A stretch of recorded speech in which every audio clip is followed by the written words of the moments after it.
सगळ्यांचं खूप खूप स्वागत आहे साम टीमध्ये आणि या दिवाळी स्पेशल कार्यक्रमात. म्हणजे आता हा एक पहिला परफॉर्मन्स झाल्यानंतर आता वेगळं स्वागत करण्याची काहीही गरज नव्हती, तरीही मी ते केलेलं आहे. आज खऱ्या अर्थानं मैत्रीची दिवाळी. हे सगळे मित्रमंडळी जसे आपल्या घरी जॅमिंग सेशन्स करतात तसं आज ते सामच्या स्टुडिओमध्ये आले आहेत जॅमिंग सेशन करण्यासाठी आणि खूप खूप स्वागत आहे. तनय, वेदांत, श्रेयस, ओमकार, खूप खूप स्वागत आहे सामवर आणि थँक्यू सो मच. सगळ्यात अगोदर की आउटस्टँडिंग परफॉर्मन्स आणि एक सुरुवात कार्यक्रमाची जी दणक्यात झाली आहे आणि with a very different harmonium today and I am going to ask you about it. पण सगळ्यात अगोदर दिवाळी आहे, उत्साहानं दिवाळी सगळीकडे साजरी होते. तुमच्या घरी काय कसे साजरे होते तर नाही? आमच्याकडे जसं पारंपरिक करतात तसं सकाळी 5 वाजता उठून आंघोळ करायची, नंतर कांदे पोहे खायचे, फराळ खायचा आणि तो दिवस छान प्रसन्न एकदम स्पेंड करायचा. सकाळी आम्ही गाणी लावतो जुनी आणि एक छान असं प्रसन्न वातावरण असतं. वेदांत, तुमच्या घरी कशी दिवाळी साजरी करतात? जसं हा म्हणाला तसंच आमच्याही घरी सकाळी उठून सगळे इन्स्ट्रुमेंटल वाद्य वगैरे सगळे हे होतात. तर तसं मी लहानपणीपासनं दिवाळी पहाट वगैरे खूप माझ्या वडिलांच्या बरोबर अटेंड केले आहेत आणि माझ्यासाठी ते एक खूप स्पेशल फिलिंग आहे. म्हणजे दिवाळी आणि दिवाळी पहाट हा प्रत्येक कलाकाराचा अविभाज्य भाग आहे. म्हणजे काहीतरी असं पण होतं की दिवाळी घरी साजरी न करता आपण दिवाळीची मैफिल ते दिवाळी पहाटमध्ये जाऊन साजरी करतो. तिकडे बघणं असतं, तो एक कार्यक्रमाचा माहोल असतो. जसा वेदांत म्हणा. श्रेयस, तुमच्या घरी कसं काय साजरा करतात? आमच्या घरी सेम. म्हणजे आता जसं वेदांतनी सांगितलं की दिवाळी पहाट हा तर असतोच नेहमीचा ठरलेला, पण लास्ट इयर आता कोविडमुळे काय पहाट झाली नाही. राईट. परंतु लास्ट इयर ऑनलाईन आमचा झाला दिवाळी पहाट. पण त्याची पण मजा काहीतरी औरच होती, वेगळीच मजा होती. राईट. ऑडियन्स नव्हता, ठीक आहे, कारण दिवाळी आहे. तर दिवाळी तुमच्या घरी कशी काय साजरी होते अग्निहोत्री? दिवाळी म्हणजे मजा, मस्ती, खाणं आणि गाणं. हे काहीतरी वेगळं वाद्य दिसतं आम्हाला, हे नॉर्मल हार्मोनियम दिसत नाही. त्याच्याबद्दल आम्हाला सांग ना. सर्वप्रथम मी ह्या रेझोनियम याचं नाव आहे. रेझोनियम बद्दल बोलण्याआधी थोडंसं एक पार्श्वभूमी सांगू इच्छितो की माझे आजोबा सुरमणी पंडित उत्तमराव अग्निहोत्री आणि माझे आताचे गुरुजी पंडित विश्वनाथ कानेरे, ज्यांच्याकडे मी हार्मोनियम शिकलो, तर ह्या दोघांचंही एक हार्मोनियम सोलोकडे बघण्याचा जो अप्रोच होता, कारण हार्मोनियम जनरली हे साथीचं वाद्य म्हणून जास्त ओळखलं जातं. सोलोसाठी काहीतरी केलं गेलं पाहिजे याची जी एक तळमळ होती किंवा त्यांनी आजवर केलेली जी धडपड होती, जी मेहनत त्यांनी त्या गोष्टीसाठी केली, तर तो किडा घुसवावा लागतो एखाद्याच्या डोक्यात. तर कानेरे गुरुजींनी तो किडा घुसवला माझ्या डोक्यात की नाही, आपल्या वाद्यासाठी आपल्याला काहीतरी करायचं. आणि त्याच्यातूनच पुढे जात जात मग ऑफकोर्स बिंग काय म्हणतो यंग जनरेशन आर्टिस्ट, तर आपण त्या गोष्टीला फ्युजनमध्ये कसं उतरवू शकतो ह्याचा एक विचार एक डोक्यात देवाच्या कृपेने आला.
फराळ खाण्याचा एक मेजवानी, फराळाची मेजवानी. काही लोकांचं दिवाळी पहाट कलाकारांचं असतंच, तर काही लोकांचं असंही असतं की बाबा चला आता फटाके फोडूया, जे खऱ्या अर्थानं आपण इकडे बसलेले आता ते साऊंड पोल्युशन आणि एअर पोल्युशन सो मच की आपण त्याला सपोर्ट करत नाही. पण मला सांगा ना, दिवाळी हा शब्द म्हटल्यावर सगळ्यात पहिल्यांदा डोक्यात काय तुमकत? The first thing comes to your mind when I speak about Diwali? Lights. Shreyas, पहिली गोष्ट दिवाळी म्हटल्यावर सगळ्यात पहिल्यांदा काय डोक्यासमोर होतं? रव्याचे लाडू. क्या बात आहे. विधान फराळ संपूर्ण की चिवडा चकली काय असं? सगळा फराळ. ओके, तने कंदील आणि आनंद. क्या बात आहे. अशी तने आठवण येते दिवाळी आहे का रे काही, की ज्याच्यात तू कदाचित लहानपणीची असू शकते, काहीतरी कुठला तरी तू एका कलाकाराचा कार्यक्रमात बघायला गेलास, तू मंत्रमुग्ध झालास, किंवा गाण्याची सुरुवात किंवा तबला वगैरे तू एका कलाकारासोबत वाजवला असेल दिवाळी पहाटच्या कार्यक्रमात, असं काही आठवणी आहेत? मी जास्त क्लासिकल म्युझिक वाजवत असल्यामुळे मला दिवाळी पहाटचे तेवढे क्लासिकलचे कार्यक्रम होत नाही. एक्झॅक्टली. सो माझी एक वेगळी आठवण आहे. मी लहान असताना माझ्या आई बाबा आणि माझा मामा मामी आम्ही 6 जण आम्ही गेलेलो दिवेआगरला. आणि आम्ही तिकडे राहून स्पेंड केलेली दिवाळी, तो किल्ला बनवलेला आणि सगळं लाइटिंग, आणि so that was a very amazing experience. म्हणजे आपण शहरातली दिवाळी वेगळी असते, पण गावात जाऊन ती अनुभवणं, ते तिकडे उठणं लावून ती आंघोळ करायची आणि तिकडे तो ते पाणी गरम करणं चुलीवर आणि ते ऍक्च्युअल घेऊन आंघोळ करणं, सकाळी 4 वाजता उठून एक वेगळी मजा असते. सो मी ते तशी अनुभवलेली आणि मला ती फार आठवणीत आहे. वेदांत, आठवणीत दिवाळी असं विचारलं म्हणजे आता तू फराळ सांगितलंस, दिवाळी पहाट सांगितलंस, पण एक अशी आठवण दिवाळीतली की जी तुला नेहमी लक्षात असते, ती कोणती असते? स्पेसिफिक आठवण नाहीये, पण म्युझिकमुळे बऱ्याचशा दिवाळी पहाट किंवा दिवाळीच्या शोमध्ये वाजवल्यामुळे बऱ्याचशा मोठमोठ्या कलाकारांबरोबर दिवाळीच्या कार्यक्रमांमधनं साथ केली आहे. सो ती मला खूप एक चांगली आठवण आहे जी लक्षात आहे. येस.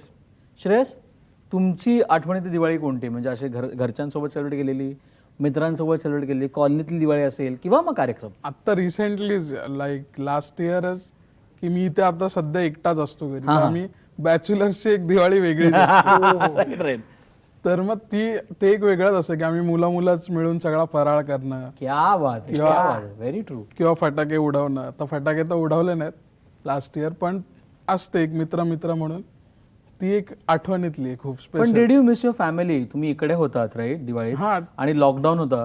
हा, मिस तर म्हणजे आता काय, पण काय करू शकत नाही, पण ही पण एक मजा होती. आता आपण हिंदीकडे जायचं आहे की कोणते तुमच्या डोक्यात? तने हिंदीची एक मेडली घेऊया जुन्या गाण्यांची. हा, चलो लेट्स हॅव इट.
सुपर्ब यार, टू गुड. आणि म्हणजे प्रत्येक मेडली ही फारच असं ना, म्हणजे अविनाश विश्वजीतची मेडली तर फारच कमाल झाली ना, आणि आताची गाणी पण म्हणजे काय काय लोकांनी करून ठेवलं. त्याबद्दल तर आपण गप्पा मारूया. पण मला नेहमी असं वाटतं ना, असं मी ओमकारला हा प्रश्न विचारला की त्याचं वाद्यासोबतची मैत्री ही वेगळी असते. तुमच्या वाद्यासोबतची मैत्री तुमची कधी झाली रे श्रेयस, मला सांग ना. म्हणजे हे वाद्य तुझ्या आयुष्यात कधी आलं आणि तू केव्हापासून त्याला मैत्री करू लागलास? शिकतो आपण, म्हणजे प्रत्येक जण हे वाद्य शिकायलाच जातो, पण ते शिकल्यानंतरची जी गोष्ट असते त्याला ती खरी केमिस्ट्री आपण म्हणतो. तर ही केमिस्ट्री कशी काय डेव्हलप झाली? ऍक्च्युली बेस गिटार हे वाद्य म्हणजे मला माहिती पण नव्हतं राईट. की याचा साऊंड युजली नॉर्मल लोकांना माहिती नसतो. जे म्युझिशियन असतात Very त्यांना मोस्टली माहिती असतो. तर एकदा असंच आमच्या, मी DJ रुपारेल कॉलेजचा आहे, तर आमच्या कॉलेजमध्ये एकदा नॅकचा कार्यक्रम होता आणि त्यात एक कीबोर्डिस्ट कीबोर्डवरती बेस गिटार वाजवता. तर तेव्हा मला तसं साऊंड ऐकू आला की हा कसला साऊंड आहे, हा कसला साऊंड आहे. मग मी माझ्या सिनियर्सला वगैरे विचारलं की हा कोणता साऊंड होता हा, राईट. की एवढा म्हणजे, आणि खूप मला प्रचंड आवडला. तर मग तेव्हा एकाने सांगितलं की बेस गिटार आहे. मग मी सर्च शोधली. ती जेव्हा टॉडलर होतो प्ले स्कूलमध्ये, त्याला एक दिवस माझ्या आईबाबांना त्या टीचरने बोलवलं आणि सांगितलं की ह्याला खेळण्यापेक्षा ते खेळ वाजवण्यामध्ये खूप इंटरेस्ट असतो. सो मी काहीतरी 2.5-3 वर्षाचा होतो. सो मला आईबाबा तबला शिकवायला, त्याला सांगितलं की तबला शिकवा म्हणून. सो आईबाबा मला जवळच्या क्लासमध्ये घेऊन गेले. तर त्यांनी सांगितलं की ह्याची बोटं खूप नाजूक असतील तबला शिकवायला, सो तुम्ही याला गाणं शिकवा. असं करून मी गाणं शिकायला लागलो. प्रॉपर बरेच वर्ष मी गात होतो आणि नंतर 5वी पासून तबलाही शिकायला लागलो, कारण की ती एक आवडच होती मला. सुरुवात म्हणू तर माझ्या वडिलांच्यामुळे मी लहानपणीपासून खूप सगळं याच सगळं घरात पण हे सगळं क्लायमेट समोरच सगळं असताना. सो तेव्हापासून खूप हे सगळं स्टार्ट झालेलं. आणि आपण 10वीच्या पुढे म्हणजे 10th मधनं पुढे जेव्हा आपण कॉलेजमध्ये जातो तेव्हा मी पण रुपारेललाच होतो. सो तेव्हा ते युथ फेस्टिवल आणि हे वगैरे सगळ्यामुळे ते बरीच वेगवेगळी वाद्य वाजवायला ट्राय केलं आणि ती झाली. म्हणजे Ruparel is a bond. Ruparel is a bond.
ह्या लॉकडाऊननी काय खरं शिकवलं?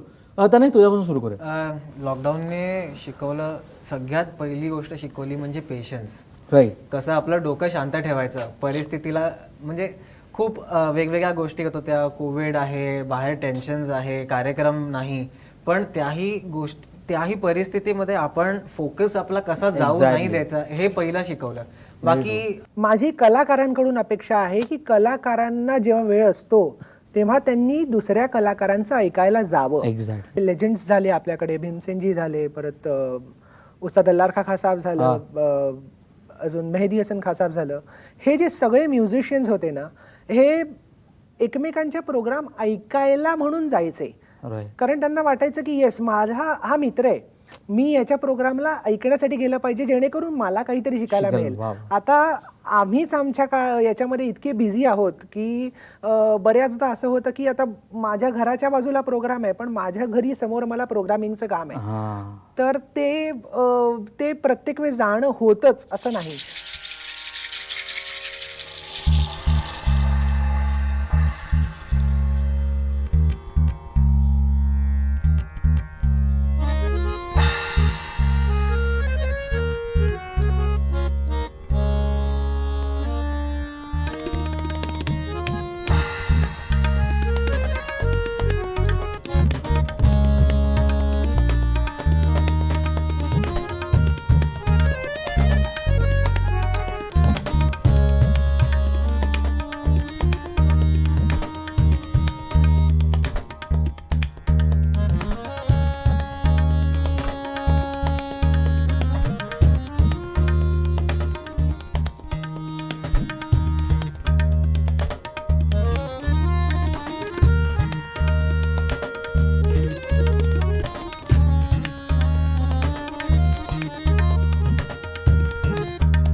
Thank you.